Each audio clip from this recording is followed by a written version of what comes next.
Hey guys, just came out of the cinema not a few minutes ago, and I just went to see Five Nights at Freddy's 2.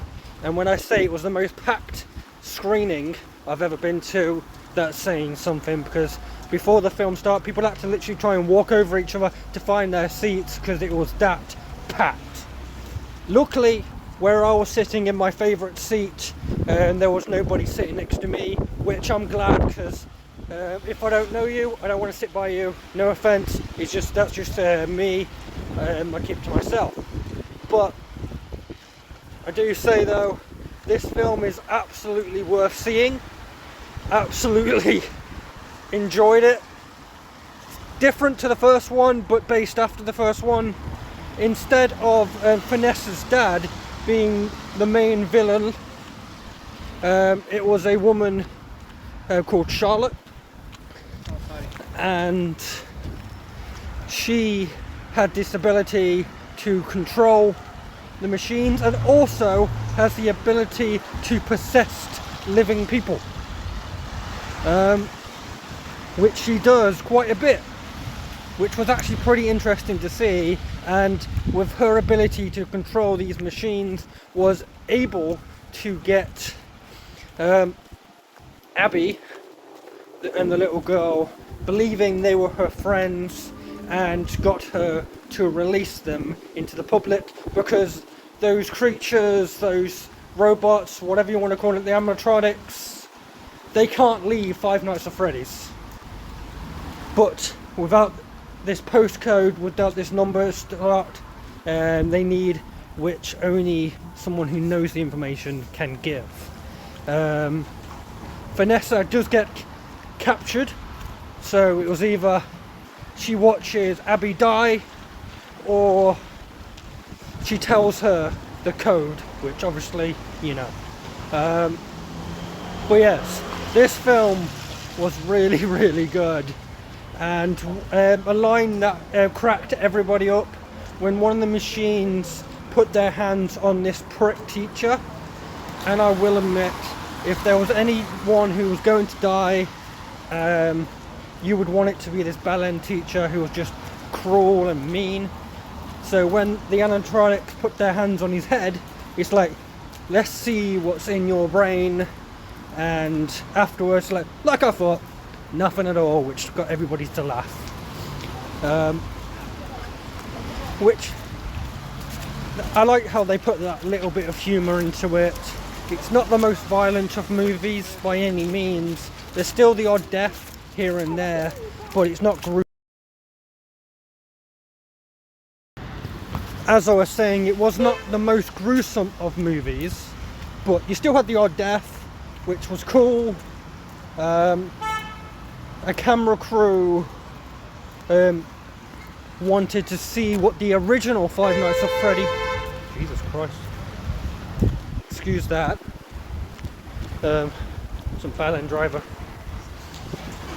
So yes, there was the Five Nights at Freddy, the original building that we saw in the first movie, and then there was the building that was even older than that, which had more of the focus in this film.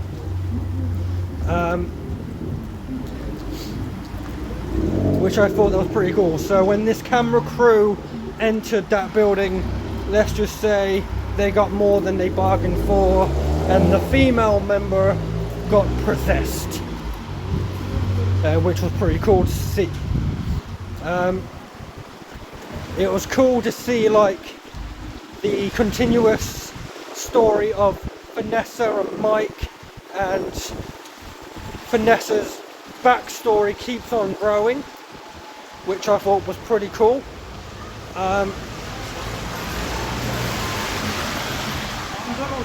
You do, in fact, see the original animatronics. I'm probably never going to say the word right, so but you do see the original ones at some point.